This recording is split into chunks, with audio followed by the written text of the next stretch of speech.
കൂത്താട്ടുകുളത്ത് കേരളത്തിൽ ഇതുവരെ സംഭവിക്കാത്ത കാര്യങ്ങളാണ് സംഭവിച്ചുകൊണ്ടിരിക്കുന്നത്. പൊതുവെ CPM ടിക്കറ്റിൽ ജയിച്ച ഒരു കൗൺസിലർ കൂറുമാറുക എന്നത് വളരെ വളരെ വളരെ അപൂർവമായിട്ടാണ് നമ്മൾ കണ്ടിട്ടുള്ളത്. മറിച്ചാണ് പലപ്പോഴും കോൺഗ്രസ്സുകാരും കേരള കോൺഗ്രസ്സുകാരും ഒക്കെ പരസ്പരം അടികൂടി LDFിനോട് ചേർന്ന് നിരവധി പഞ്ചായത്തുകൾ LDFിന് കിട്ടിയിട്ടുള്ളത് അങ്ങനെയാണ്. കോൺഗ്രസിലെ പിളർപ്പ്, കോൺഗ്രസ് നാളെ കാലുമാറ്റി എടുക്കുക, കേരള കോൺഗ്രസ് എടുക്കുക, ഇങ്ങനെയൊക്കെയാണ്.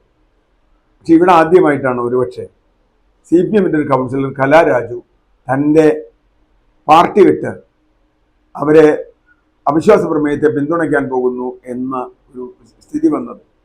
ഇപ്പം അതിൻ്റെയൊക്കെ വലിയ തോതിൽ വന്നിട്ടുണ്ട്. കലാരാജു UDF നേതാക്കളുടെ കൂടെ ഇതിലേക്ക് വരുന്നു, വോട്ട് ചെയ്യാൻ വരുന്നു.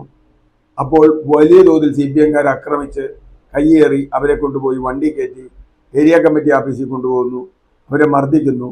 അവരുടെ സാമ്പത്തികമായ ചില ഇടപാടുകളെ കുറിച്ചും അവർക്ക് അഭിപ്രായമുണ്ട്. അതുകൊണ്ട് അത് വലിയൊരു വാർത്തയായി. ഇപ്പൊ കേസായി വന്നു കഴിഞ്ഞപ്പോൾ കേസ് കേരളത്തിൽ ഏത് പോലീസ് എടുക്കണമെന്ന് നമുക്കറിയാം. ഇന്ന് വരെ CPMകാർ പ്രതിയായി ഒരു കേസിൽ പോലും ഒരാൾ ശിക്ഷിക്കപ്പെട്ടിട്ടില്ല. കഴിഞ്ഞ 8 വർഷമായി ഞാൻ എത്ര കേസ് വേണമെങ്കിൽ പറയാം. ഒരു കേസിലും CPMകാർ പ്രതിയാണ് ശിക്ഷിക്കപ്പെട്ടില്ല. ബാക്കിയുള്ള അവരല്ലെങ്കിൽ കുഴപ്പമില്ല, ശിക്ഷയൊക്കെ നടക്കും, നന്നായി കിട്ടും. കാരണം CPMകാർ അങ്ങനെ IPC അനുസരിച്ച് അവരുടെ IPC അനുസരിച്ച് കുറ്റം ചെയ്യില്ല, അതാണ് കാര്യം. അതുകൊണ്ട് അവർ ശിക്ഷിക്കപ്പെട്ടില്ല. അല്ലെങ്കിൽ പിന്നെ CBI വല്ല അന്വേഷിക്കുക, അങ്ങനെ എന്തെങ്കിലും വേണ്ടി വരും. അപ്പൊ എന്തായാലും ഇവിടെ കൊണ്ടുപോയത് CPMകാരല്ല, UDFകാരാണ് എന്നാണ് ഇപ്പൊ CPMകാർ പറയുന്നത്. UDFകാർ കൊണ്ടുപോയി CPM ഏരിയ കമ്മിറ്റി ഓഫീസിൽ ഇരുത്തി എന്നാണ് അത് കേട്ടാ തോന്നുന്നത്. CPM ഏരിയ കമ്മിറ്റി ഓഫീസിലേക്ക് കൊണ്ടുപോയത് UDFകാർ. അതെങ്ങനെ പറ്റുക? കലാരാജു വളരെ വ്യക്തമായി പറയുന്നു, ഞാൻ കൃത്യമായും എതിരായി വോട്ട് ചെയ്യാൻ പോയ ആളാണ്. കലാരാജു വോട്ട് ചെയ്താൽ ഇപ്പോഴത്തെ ചെയർമാന്റെ സ്ഥാനം പോകും, ചെയർപേഴ്സന്റെ മറ്റേ വൈസ് ചെയർമാന്റെ ഒക്കെ സ്ഥാനം പോകും. കാരണം 11, 13 ഉള്ളത്. അതിൽ സ്വതന്ത്രനായ ഒരാൾ 13 ഒരാൾ മുമ്പേ തന്നെ മാറി 12, 12 ഈ ഒരാൾ മാറിയാൽ 13, 11 ആവും. അങ്ങനെ വന്നാൽ കൂത്താട്ടുകുളം ഭരണം CPMന് നഷ്ടപ്പെടും. അത് മറികടക്കുന്നതിന് വേണ്ടിയാണ് അവര് ഈ ചതി ചെയ്തത്. അതിനെപ്പറ്റി നിരവധി കാര്യങ്ങളുണ്ട്. വലിയ മർദ്ദനം നടന്നു എന്നും അവരുടെ സാരി കീറി എന്നൊക്കെ പറയുന്നുണ്ട്. ഏതായാലും സ്ത്രീ സുരക്ഷയ്ക്ക് കേരളം പ്രസിദ്ധമാണെന്ന് നമുക്ക് മനസ്സിലായി.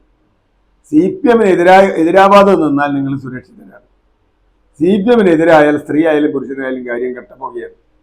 ഇപ്പോൾ നമ്മൾ ബോബി ചെമ്മണ്ണൂരിന്റെ കാര്യം ചർച്ച ചെയ്തപ്പോൾ പറഞ്ഞു, ഇവിടെ ബോബി ചെമ്മണ്ണൂർ ദ്വയാർത്ഥ പ്രയോഗം നടത്തി തെറ്റായൊരു കാര്യമാണ്, അല്ലെ പിടിച്ച് നല്ല കാര്യം. പക്ഷേ പീഡിപ്പിച്ചു എന്ന് 164 കൊടുത്ത ഒരു ആൾ ഇവിടെ കേരളത്തിലെ MLA ആണ്. അദ്ദേഹത്തിനെതിരെ ഒരു കേസും ഇല്ല, ഒരു പ്രശ്നവുമില്ല. കേസ് എടുത്താൽ തന്നെ അദ്ദേഹത്തിന് ജാമ്യത്തിൽ വിടും, ഒരു കുഴപ്പമില്ല. ദ്വയാർത്ഥ പ്രയോഗം നടത്തിയ ബോബി ചെമ്മണ്ണൂരിനെ ഓടിച്ചിട്ട് പിടിച്ച ആളുകൾക്ക്, അല്ലെങ്കിൽ സിദ്ദിഖിന് ഒക്കെ ഉള്ള ആളുകൾക്ക്, ഇതാ മുകേഷ് എന്ന് പറയുന്ന MLA അയാൾക്കെതിരെ ചാർജ് ഉണ്ടെന്ന്, കൃത്യമായി കുറ്റാരോപണമുണ്ട്. അയാളുടെ ഭാര്യയടക്കം പറഞ്ഞിട്ടുണ്ട്, മുൻ ഭാര്യ. എന്തേ അയാൾക്കെതിരെ കേസെടുക്കാത്തത്? അപ്പോൾ അതുകൊണ്ടാണ് ഞാൻ നേരത്തെ പറഞ്ഞത്, IPC CPM വേറെയാണ്, CRPC CPM വേറെയാണ്, ഭരണഘടന CPM വേറെയാണ്. അതുകൊണ്ട് പോലീസിന് അവർക്കെതിരെ ഒന്നും കേസെടുക്കാൻ പറ്റില്ല. നിങ്ങൾ CPM അല്ല എങ്കിൽ നിങ്ങൾക്കെതിരെ കേസെടുക്കും. നിങ്ങൾ എന്ത് ചെയ്തില്ലെങ്കിലും ചിലപ്പോൾ കേസെടുക്കും. CPM ആണെങ്കിൽ നിങ്ങൾക്ക് പ്രളയ ഫണ്ട് വെട്ടിക്കാം, PSC പരീക്ഷ തെറ്റിച്ച് കോപ്പി അടിച്ചെഴുതാം, അല്ലെങ്കിൽ പുറത്തുനിന്ന് കൊണ്ടുവന്ന് എഴുതാം, അല്ലെങ്കിൽ സഹകരണ ബാങ്ക് തട്ടിപ്പ് നടത്താം, ഒരു കുഴപ്പമില്ല, അതിനൊരു വിഷയമില്ല. വീണ്ടും കൂത്താട്ടുകുളം അതിൻ്റെ മറ്റൊരു രംഗമാവുകയാണ്.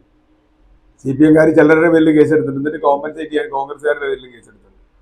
അതെന്തൊരു കേസാണത്? കലാരാജു ആണ് പറയുന്നത് എന്നെ തട്ടിക്കൊണ്ടുപോയത് CPMകാരാണ്. തട്ടിക്കൊണ്ടുപോയ ആൾ പറയാണ് അത് പറ്റില്ല. അപ്പൊ CPM നേതാക്കൾ എന്ന് പറയും പാർട്ടി തീരുമാനിക്കും ആര് തട്ടിക്കൊണ്ടുപോയി എന്ന്. അപ്പോൾ കൂത്താട്ടുകുളം CPMനെ സംബന്ധിച്ചിടത്തോളം വലിയ പ്രതിസന്ധി ഉണ്ടാക്കും. അത് എത്ര വേഗം അവർ പരിഹരിക്കാൻ കഴിയുന്നു അത്രയും അവർക്ക് നല്ലത് എന്ന് ഇപ്പം പറയുന്നുള്ളൂ.